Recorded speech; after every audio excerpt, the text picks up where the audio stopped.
Então, essa é a sala, né, do nosso encontro aqui da consultoria coletiva. A ideia aqui é que a gente possa estar vendo algum caso prático, né, algum caso real, e preferencialmente com o próprio empresário, né, dando depoimento, mostrando o problema que ele tem e tal. Então, se alguém aqui tiver um problema para apresentar, para discutir, tudo bem. Se não, eu tenho que foi a última prospecção, né, que a pessoa me procurou, e eu quero falar um pouco desse caso aqui para vocês, para ver o que é que vocês sugerem,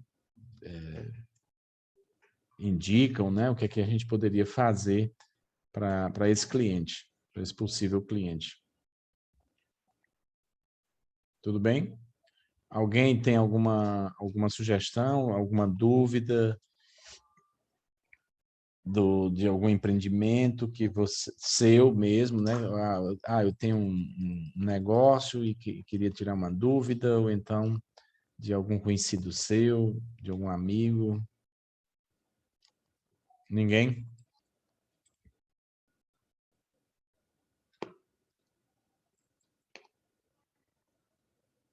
Muito bem. Essa semana, né, uma pessoa me procurou, que ele tem um terreno de 35 hectares, eu acho que é isso. E nesse terreno, ele fez um tanque de peixe, né, de 45 mil litros de água. Ele fez um galinheiro para 200 galinhas de capoeira, né? Não é galinha de granja, né? Galinha de capoeira. Ele fez uma pocilga para porco, né? Para a reprodução de suíno. E fez também uma área de engorda de suíno. E a ideia dele é fazer uma engorda de boi. Na cabeça dele, ele quer ter 20 boi na engorda direto, né? Num processo de confinamento, para ele sempre ter boi para vender, boi gordo para vender com esses 20 cabeça de boi. E aí, o que ele quer? Ele quer um plano de negócio. O que ele veio inicialmente foi com a ideia de que necessita de um plano de negócio, né? Eu até perguntei para ele se esse plano de negócio que ele queria era para dar entrada em banco, para pegar dinheiro, alguma coisa do tipo, mas ele disse que não, que ele quer um plano de negócio para garantir que o negócio é viável, né? Que o negócio, para encontrar o ponto de equilíbrio, essa coisa toda, né? E aí, eu queria ouvir vocês, né? Hoje vai ser diferente, já que o empresário não está aqui. Eu queria ouvir vocês, o que é que vocês, diante de uma demanda dessa, o que é que vocês fariam? Ah, professor, eu descartava, já que eu não sou da área. O que é que vocês fariam? Aí eu questionei, então fica a 60, vamos botar 60 quilômetros de Teresina, né? Esse terreno dele. Tem uma lagoa perene, né? Tem uma lagoa que não seca, que nunca secou. Tem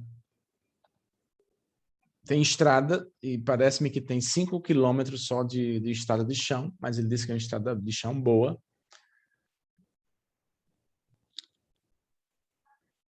Então, é isso. O que é que vocês sugerem? O que é que vocês fariam se tivesse sido essa conversa, né, que a pessoa disse?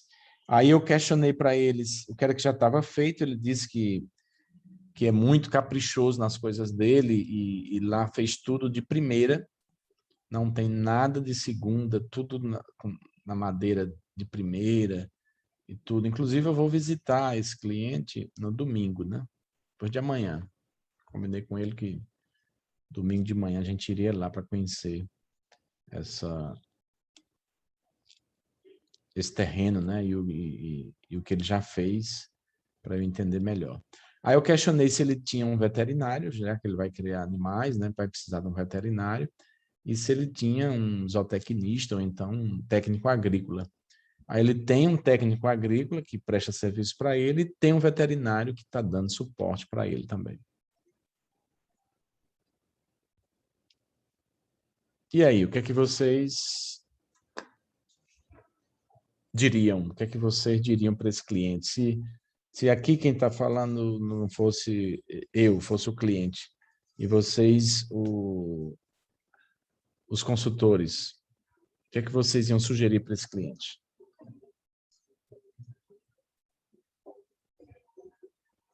No terreno tem uma casa, né, que é uma casa do morador que ele construiu. Então, de edificação lá tem o tanque, né, tem o galinheiro, tem a pocilga, e a área do engorda do boi, ele tem o planejamento de fazer, mas ele não fez ainda a área do confinamento do gado. Tem 35 hectares. O que é que vocês sugeririam para ele? Queria escutar vocês. Liga o microfone aí.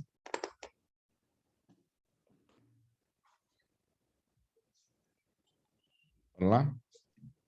Participar. Miquéias, Maria Clara, Cleciones. Eu não poderia dar nenhuma ideia, não. Peraí, tá muito baixo o teu som aí. Fala de novo. Eu, particularmente, eu não saberia dar alguma ideia nesse ramo. Certo. Ok, foi interessante, Maria Clara, essa tua fala, porque nós temos que entender uma coisa. Nós não vamos entender de todos os ramos, tá? Vai ser praticamente impossível, né? Por exemplo, o Breno trabalha numa distribuidora de medicamento, beleza. Então, à medida que ele vai trabalhando, ele vai se envolvendo e vai conhecendo aquele ramo, aquele setor, aquela área de atuação e vai criando, né, um know-how, um conhecimento daquele ramo, certo? A ponto de, depois, se ele for prestar consultoria ou trabalhar em outra empresa do mesmo segmento, vai ser muito mais fácil para ele, porque já entende, né, daquela área. E uma das coisas que a gente precisa entender é isso, que a gente não sabe de tudo, né? Esse é um ponto. O outro ponto, eu preciso saber pesquisar, né? Eu preciso saber estudar. Então, o plano de negócio, a gente tem que entender assim, que o plano de negócio tem um passo a passo, não tem? Vocês não viram lá com Lisboa, ou com Rubens, ou com Tony, o plano de negócio? Então, o plano de negócio tem um passo a passo para seguir. Você vai fazer o plano de marketing, o plano financeiro, você vai fazer o plano operacional, você vai fazer, vai entender quem são os clientes, quem são os concorrentes. Então, veja que isso independe do segmento. Ah, professor, mas eu não conheço nada do ramo. Tudo bem. Mas você pode. Por isso que é importante a gente, quando, no caso nesse caso de criação, eu preciso ter o suporte técnico, né? O suporte que vai me dizer, olha, dá para consorciar, por exemplo, o peixe com o porco, porque eu posso colocar os dejetos do porco para o peixe comer. Eu posso colocar a sobra, né, lá da galinha para o peixe comer. Aquela água que eu vou tirar lá do peixe, quando for para secar, eu posso aproveitar todo aquele material e serve de produto orgânico para colocar o milho, que vai precisar de milho para alimentar o porco, para alimentar o boi, para alimentar a galinha. Então, assim, por que que eu sei disso, né? Porque eu tive uma experiência, na verdade, eu tive duas experiências, né, nessa questão. Eu passei um ano no colégio agrícola, eu estudei em colégio agrícola o primeiro ano, né? Então, eu tenho uma noção, né, básica aí dessa questão. E tive uma experiência numa fazenda que lá tinha granja, a gente implantou, tinha um tanque de peixe, tinha uma fábrica de ração, tinha uma engorda de boi, tinha uma vacaria e tinha uma granja, né? E o abatedouro. Então, tinha essas coisas todas. Aí, a gente sugeriu para ele colocar uma pocilga, né? Ele adotou a ideia da pocilga. Então, a gente implantou essa pocilga, que era uma pocilga pequena, só de engorda, que é mais fácil, né, trabalhar só com engorda do que com a reprodução. A Breno está dizendo, já ouvi falar muito, que geralmente as pessoas que fazem esse tipo de investimento colocam os descartes dos frangos para os peixes e dos peixes para o porco. É verdade. É o que ele chama de fechar o círculo, né? Fechar, fazer o que a gente chama hoje, né, de economia circular, né? É quando eu fecho essa volta, né, pensando na cadeia alimentar dos animais, onde eu tenho um animal comendo o dejeto do outro e até chegar no final produzindo e voltando, e aí você consegue economizar, porque economiza material, produto orgânico e tal, uma série de coisas. Né? Só que para isso, a gente precisa ter noção, por exemplo, ele fez um tanque de 45 mil litros. Se ele tivesse me procurado antes de fazer o tanque, eu ia sugerir para ele fazer 3 tanques. Podia ser 3 tanques de 15 mil litros. Por que isso? Porque, pensando no comércio, né, pensando no mercado, ele precisa ter o produto, porque, por exemplo, se ele for vender para um restaurante, se ele for vender até para o consumidor mesmo, ou para ele precisa ter uma frequência, né, do produto. Ele não pode ter o produto numa safra e depois ficar, a não ser que seja safra mesmo, tipo safra vamos pensar aqui, na safra da manga. Então, no período de manga, todo mundo tem manga. Mas, por exemplo, tem cidade, eu viajo sempre ali para Valença, né? E no caminho a gente passa, vamos lá, pronto, vamos dar o exemplo aqui de Parnaíba. Em Piracuruca, sempre tem milho verde, sempre tem canjica, os derivados de milho, né? Pamonha, não sei o que e tal, no posto de gasolina. Então, é um diferencial. Agora, ele não consegue ter esse produto todo o tempo se não fizer um trabalho adequado, inteligente, né, de produção. Porque ele não tem milho o tempo todo, mas se ele irrigar, tem. Entendeu? Então, por exemplo, quando eu coloco alevino para povoar o tanque dos peixes, ele vai levar lá, sei lá, 6 meses para ganhar o peso adequado. Beleza. Com 6 meses, ele está no peso de venda. Se eu passar mais tempo, ele vai comer mais, vai consumir mais ração e vai sair até fora do peso comercial, vai ficar muito grande, aí não vende. Então, se for pequeno, ele não vende, se for grande, ele não vende. Percebe aí a questão? Eu preciso criar um círculo, né? Criar uma rota que eu consiga ter o produto o tempo todo. Senão, eu vou ter um período que eu tenho, outro período que não tenho. Vamos dar o exemplo do peixe. Como ele só vai ter um tanque de peixe, qual é o problema dele? É que ele vai ter uma safra de peixe. Então, vai ter 1.500 peixes pronto num período. Depois não tem mais nada. Ele tem que esperar mais 6 meses. E outra, ele não pode povoar aquele tanque porque foi usado por um peixe maior. Né? Então, se ele botar o alevino de volta naquele tanque, ele precisa ter... Aí começa a ter as questões sanitárias, as questões bem técnicas mesmo que o engenheiro agrônomo, o zootecnista ou o veterinário é que vai orientar, né, toda essa questão. Então, assim, eu tenho o lado técnico do negócio em si, né, e eu tenho um lado comercial. O que a gente, enquanto administrador, enquanto gestor, pode contribuir nesse caso é do lado comercial. Ó, o Miquel está dizendo assim, ó, existe um mercado que está crescendo muito para se ter um animal, que é o de ter um animal pet. Dito isso, ele tendo 3 tanques, ele poderia destinar a criação de peixes ornamentais. Ah, sim, sim. Até porque são peixes que comem menos, saem mais rápido, sem falar que a quantidade de água usada é menor. É verdade.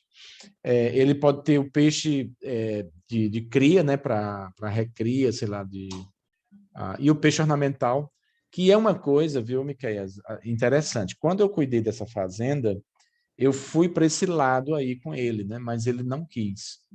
Que, por exemplo, uma coisa é eu criar a galinha de granja, que lá ele tinha cinco aviários, né, que era para poder fechar. Então, de 15 em 15 dias, ele povoava os aviários. E tinha um aviário que ficava sempre livre, que é o período sanitário, né, de limpeza sanitária, que fazia a limpeza do aviário, deixava um tempo descansando, que eles chamam lá do descanso, que é para matar os vírus, bactéria, fungo, qualquer praga que possa adoecer o pinto, né, novinho, que vem com pouca defesa orgânica, né? Então, essa área é aquela história. Você tem uma criação de animais, vamos supor uma vacaria inteira. Aí o outro cria um boi para vender o sêmen. Ganha mais dinheiro do que você que cria não sei quantas vacas, trabalho danado para vender o leite, né, e vender a cria. Então, veja que quanto mais tecnologia eu tiver, eu posso ter um valor agregado do produto final maior, né? Claro que para vender o sêmen tem que ter tecnologia, tem que ter conhecimento para fazer isso, né? De ter um animal puro de origem, quer dizer, você vai ter todo um tratamento especial daquele animal para poder fazer a sexagem, que se chama, né, do sêmen e tal, quer dizer, pegar só macho, só fêmea, alguma coisa do tipo. O Breno está dizendo, aqui no Piauí tem poucos criadores de peixes ornamentais, mas tambaqui e tilápia crescem bem rápido. Os peixes ornamentais dão muita doença e geralmente mata boa parte dos peixes. É porque o peixe ornamental é outro segmento, né? Completamente diferente, que poderia ser também uma área interessante. Tem também o camarão, né? Que ele pode fazer a criação do camarão, se ele tem pouco espaço, 35 hectares não é muito grande. Se ele tem água em abundância, é uma coisa boa. Então, lá ele tem energia e água em abundância. Isso é uma coisa boa, importante, né, para quem vai produzir. Então, ele poderia diversificar essa produção. No caso da galinha, eu achei bacana, porque ele quer criar uma galinha própria do Piauí, que é a galinha canela preta, eu acho que o nome é esse. É uma galinha caipira, que é considerada uma raça local, né, uma raça do Piauí. A galinha caipira canela preta. Então, isso ele já tem um valor agregado maior, né, nessa galinha, tá? Isso é interessante. O que eu, assim, de imediato, na conversa que a gente teve, eu não achei interessante, é porque ele fez um tanque, ele fez um aviário, né, para 200 aves, então era melhor ele ter dividido isso, porque ele vai precisar, né, para ter aves em fases da vida diferentes. Né? Então, isso vai ser importante para a questão comercial. Tá? Para a questão sanitária, não é bom, porque se eu tenho animais de idades diferentes, eu tenho períodos de vida diferentes, processo, né, de imunidade diferente. Mas aí eu jogo esse problema para o o técnico, né? Para o biólogo, sei lá, para o zootecnista ou para o técnico agrícola, como fazer a rotação de cultura, como fazer a limpeza correta, né, desses criatórios para poder conseguir resultado, né? Uma outra coisa que eu questionei ele foi sobre a ração, né? Sobre a fábrica de ração, porque esses animais confinados eu vou ter que dar a ração na boca, né, para ele comer, né? Então eu preciso ter um volume de ração, eu tenho que ter noção disso. Ele está achando que vai ser capaz de produzir o milho que esses animais vão consumir. Eu acho que em 35 hectares, eu tenho minhas dúvidas se ele vai conseguir produzir 100% desse milho, né? Porque o consumo é muito elevado de material, né? Desse volumoso, dessas proteínas, e ele precisa fazer uma ração balanceada. Aí, de novo, aí eu preciso do técnico para dizer isso. Porque na hora do plano de negócio, então, olhe como administrador, por que eu não descartei já o trabalho e digo, não, procura um engenheiro agrônomo, procura um veterinário e tal. Ele já tem o veterinário, ele já tem o acompanhamento técnico, né? O que está faltando agora é a parte comercial, a parte do negócio. E pensando no negócio, o que é que eu preciso fazer? É o custo desse negócio, quanto eu vou levar para manter esse negócio sobrevivendo, né, vivo, que seria a questão do capital de giro. Trabalhar os concorrentes, né? Quem são os concorrentes dele no peixe ou no tipo de peixe, né? Porque tem o tambaqui, tem a tilápia e tem um panda, eu acho que é um nomezinho assim, panda.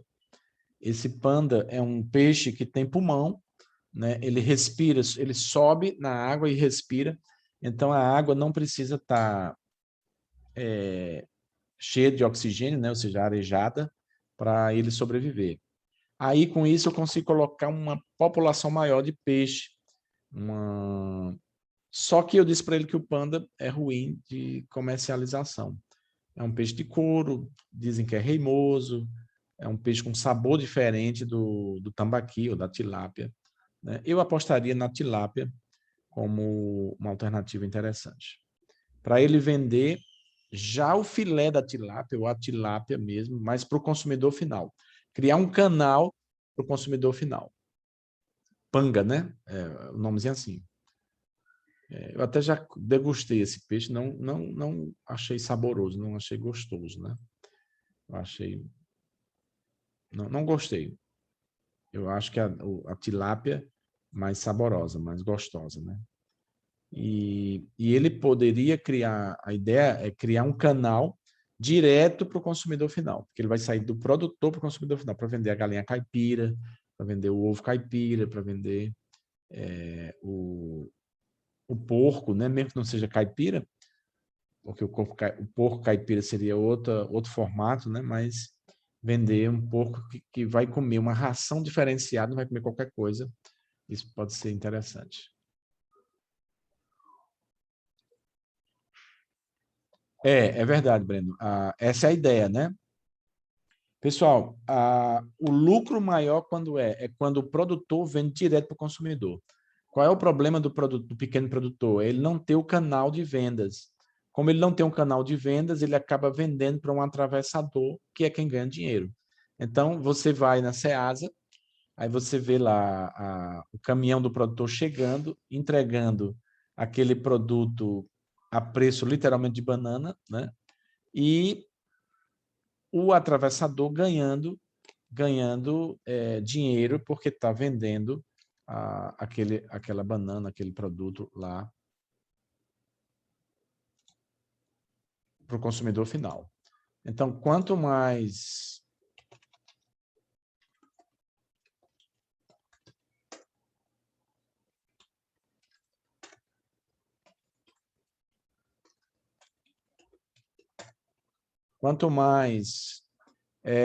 eu conseguir ir direto para o consumidor final, mais eu vou conseguir sobrepreço,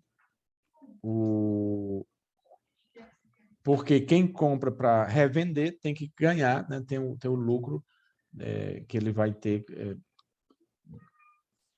pelo trabalho de atravessador.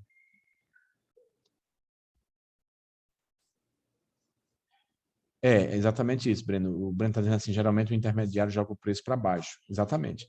Porque ele precisa ganhar também, né? E às vezes ele acaba criando um leilão, né, muito cruel com o produtor.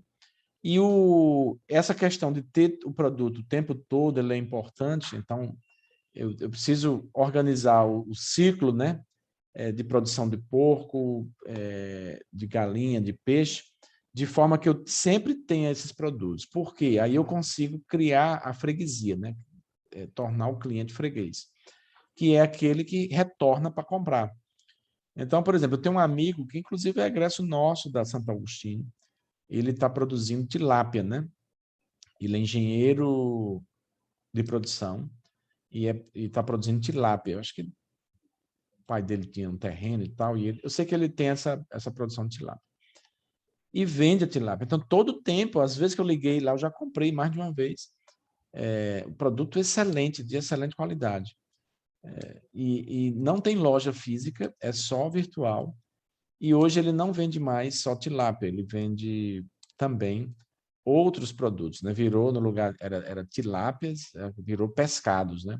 Então ele vende agora outros produtos, outros peixes, outros filés, né? Ele vende salmão, vende camarão, vende outros produtos lá, e tudo produto de alta qualidade. Então ele produz uma parte e ele consegue revender com um preço interessante outra parte. E é preço de consumidor.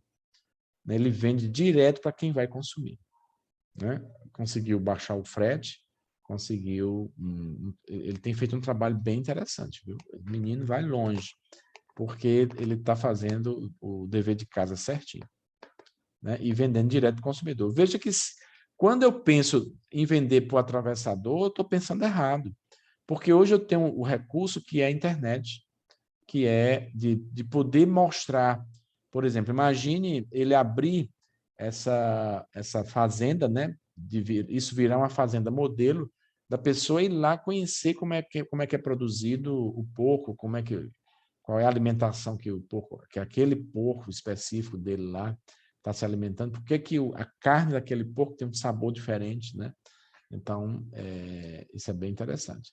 Agora, se ele pensar em vender isso para o consumidor, para o atravessador, ele não vai ter preço, porque a produção é pequena, a quantidade é pequena e ele quer fazer um produto diferenciado para vender para o terceiro, é complicado. Né? Então, tem que ter realmente o canal para vender para o consumidor final. Inclusive, por exemplo, até o abate, ele poderia fazer esse abate num abatedouro, né, legal, não precisar criar o próprio abatedouro, ele pode usar um abatedouro de terceiro para fazer a embalagem e tal, e ele vender, né, ele pagar para fazer o abate. É bem interessante isso. Muito bem. Gostei das ideias, viu? Domingo eu vou visitar. Depois, a gente pegando esse contrato, né, para fazer o plano de negócio, para acompanhar essa fazenda, esse desenvolvimento, eu posso ver se consigo abrir uma visita, né, para a gente ir um dia levar quem quiser participar para conhecer, né, tudo isso que a gente falou. Eu acho que é bem interessante. Que outra ideia vocês teriam para... eu me lembrei agora da fazenda que a gente cuidou, né, como consultoria, e que a gente sugeriu o porco, né, porque ele pegava as vísceras do frango e tinha que jogar, e tinha que fazer o descarte dessas vísceras. Então, ele pegava o carro, botava esse material, que ele tinha um abatedouro, botava esse material dentro do carro e ia jogar no local apropriado que a prefeitura destinou para fazer isso. Só que aquilo era proteína, né? Então, o porco é que come aquilo. Outro bicho não come. O outro bicho seria a rã, né? Porque a rã só se alimenta de coisa que se movimenta, né? Então, a rã se alimenta de minhoca, a rã se alimenta de tapuru, dessas coisas. Então, poderia criar um local de coisa podre, né, de estragada, para criar tapuru, e esse tapuru eu alimentar a rã. Poderia ser uma opção também.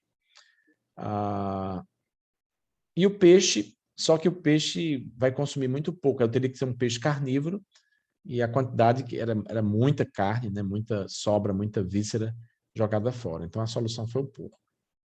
Praticamente ele dava a ração do porco no comecinho da vida, né, no começo da fase, na fase inicial, e ia introduzindo a carne até que no final ele praticamente comia a carne, só a carne, né? Só essas vísceras, né, do frango, que era cozida e jogada e colocada lá para o porco. Eu sugeri também um serpentário, que é outra atividade bem interessante, que é você criar a serpente, né, por exemplo, a cobra venenosa mesmo, né? Agora, isso tem que ter a técnica, né? Não é criado de qualquer jeito. Eu ter o serpentário para vender o veneno, né? Então, o veneno é muito caro, né? Tem quem compra esse veneno, o cara vem e ele mesmo faz a coleta. Então, o trabalho que eu teria era de ter o ambiente adequado para criar as cobras. E ela come, bebe muito pouco, pouquíssima água e se alimenta de pinto, né? Ou então de rato. Então, é bem fácil de alimentar. Ela come um pinto, sei lá, e demora não sei quanto tempo para comer outro. Então, é muito fácil o trato. Eu dei sugestão também para ele criar animais. Você falou aí de peixe ornamental. Eu me lembrei que eu tinha sugerido para ele lá criar animais tipo mocó da Índia, né? Aqueles mocózinhos da Índia, né? Não sei como é que chama aqui, mas eu acho que é mocó da Índia. Que ele se reproduz bem rápido e vender também para o consumidor final, né? Tudo isso dá para vender pela internet, que aí eu poderia fazer uma parceria com quem vende o porquinho da Índia. Porquinho da Índia, isso. Eu poderia fazer a parceria com quem vende aquelas gaiolas e tal, e vender junto com a gaiola, né? Então, seria um negócio bem interessante, bem simples. Aí eu sugeri também para essa outra fazenda codorna, porque codorna, eu tenho a venda da codorna também, eu já vou ter o tratador, então ele já trata, é bem simples também, porque quanto mais eu diversificar, como a minha área é pequena, eu não vou ter condição de fazer uma grande produção, né? Por exemplo, não vou ter grande quantidade de cabeça de gado na engorda, né? E talvez eu não consiga vender o boi para o consumidor final, mas o porquinho da Índia, a codorna, o ovo de codorna, aí eu fazer um ovo de codorna diferenciado, sei lá, orgânico e tal, alguma coisa do tipo. Então, eu acho que conseguiria ir para vender direto para o consumidor final, né? Onde ele teria, como ele tem estrada, aí só tinha que ver se tem, que é isso que eu vou ver também quando for domingo, se tem carro fazendo linha para lá que pudesse fazer esse translado, né, desse material diariamente, ou então 2 vezes por semana, alguma coisa do tipo, né, para ele conseguir fazer a entrega desses produtos. Aí, por exemplo, eu tinha sugerido também para esse meu cliente, né, que é até no interior do Maranhão lá, ele criar galinha de capoeira, né? Como ele tinha 2 áreas bem distantes uma da outra, inclusive uma área que era vacaria, tinha outra área que era granja e tinha outra área que era de engorda do boi. Então, a minha sugestão era colocar galinha caipira lá onde tinha a engorda do boi, né? Por quê? Porque estava distante da galinha de granja, evitava essa questão sanitária, e ele poderia ter abater a galinha caipira, né? Aí o abatedor pode ser junto. Só que a galinha de granja ele vende, não sei como é que ele vende hoje, sei lá, R$ 15, eu não sei o valor, mas a galinha caipira é 25, 35, uma unidade, entendeu? Então, ele consegue um sobrepreço. Se eu vender para o consumidor final, ainda dá mais sobrepreço ainda, né? Então, trabalhar o apelo do produto orgânico, do produto tratado diferente, né? Do produto do animal sem estresse, levar por aí esse lado aí para conseguir sobrepreço, né? Eu quero vender o produto, vender a carne ou o animal vivo e tal, o que seja, mas com um valor agregado maior, né?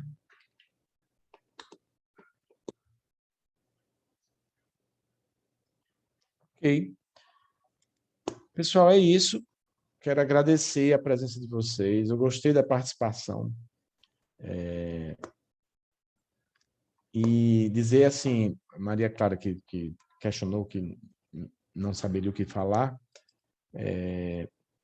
pense assim, Maria Clara, nem sempre você vai dominar, e a gente não pode também esperar dominar tudo para começar, tá? A gente tem que se jogar, tem que se desafiar. Eu sei que se esse cliente fechar esse negócio, vai ser um desafio para nós, para a consultoria, né? Vai ser um desafio a gente convencê-lo, né, do que precisa ser feito. Às vezes a pessoa já vem com uma cabeça feita, né, já com aquele conceito formado do que ele quer, do que ele acha.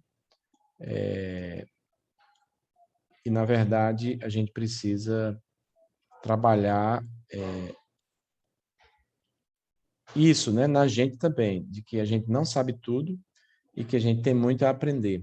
Mas, por outro lado, a gente precisa enfrentar o desafio, né? Encarar o processo como um desafio e correr atrás. Eu tenho certeza, no meu caso, né, quando a gente começou a trabalhar com consultoria, e muitas vezes eu chegava numa situação em que eu não tinha saída, não tinha alternativa, eu não tinha opinião para dar sobre aquele assunto que fui demandado na consultoria. E eu digo para o cliente, rapaz, nesse momento eu não sei o que te dizer, mas eu vou pesquisar, eu vou investigar, eu vou correr atrás. Vamos pesquisar, eu tenho a ideia por aqui, vamos por aqui. A gente começa a trabalhar com as ferramentas de gestão. Vamos fazer uma chuva de ideias, vamos chamar alguém que entende desse ramo, vamos questionar essas pessoas, o que é preciso fazer, como deve ser feito, porque, por exemplo, eu não sei se lá na fazenda dele lá, ele foi orientado também na questão sanitária, de ter o espaçamento adequado entre as culturas, né? Entre os animais, os tipos de animais. Já tem uma coisa boa que é uma casa de um morador, onde tem um morador, isso é importante para evitar roubo, né? Porque você cria peixe, vê um ladrão e leva o peixe, você fica só com o custo. E ele come o peixe, né? Então, a mesma coisa a galinha, aí eu posso ter um predador, uma raposa e tal. Então, tem vários detalhes, né, que a gente precisa dominar. E quem vai dominar é aquela pessoa que estudar, que correr atrás, que pesquisar e que pedir ajuda, né, às pessoas corretas, né? Eu me lembro que nessa fazenda lá, a gente tinha o fornecedor de concentrado de ração, que a maioria da ração para esses tipos de animais, né, principalmente porco, galinha, são rações fareladas que chama, né? Que é uma mistura simples. Eu pego o concentrado é o quê? É um pozinho, né? Um produto que eu agrego a proteína e a gordura para fazer a ração. Só que é só um misturador simples, um misturador comum, né? Então, eu misturo, Dá para misturar até numa betoneira, dependendo ou então na enxada, né? Bota no chão e mistura. Tem que fazer a mistura para ficar homogênea, para dar para o animal. Isso é uma possibilidade. A outra, então, quando eu tenho um fornecedor de concentrado, eu tenho também assistência técnica, porque ele vai dizer que aquele concentrado vai te dar um rendimento, uma taxa de conversão de carne, né, de proteína, de X%, sei lá, o animal vai comer 2 quilos e vai dar 1,5 kg de carne, por exemplo, alguma coisa do tipo. Então, tendo isso, eu tenho uma pessoa, né, eu tenho uma equipe aqui a meu favor, do meu lado. Da mesma forma, ele vai precisar de um responsável técnico na questão da zootecnia, né, na questão da criação de animais, um veterinário, um engenheiro agrônomo e tal. Então, essa pessoa não vai só assinar, eu vou explorar ela para ela me dar informação técnica de taxa de conversão, de manejo, né, de manuseio de todo aquele plantel para dar resultado. De tempo, né, de quanto tempo eu vou alojar e no final vou tirar com o peso que eu estou pretendendo, que estou sugerindo, alguma coisa do tipo. Então,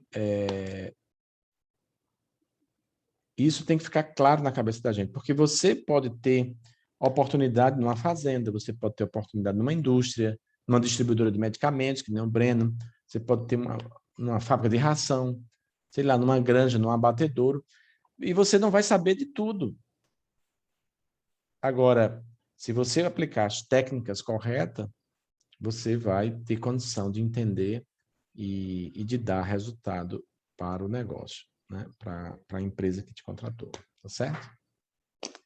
Então, pessoal, era isso. Eu quero agradecer a presença de vocês. Gostei da participação e bora voltar na sexta-feira.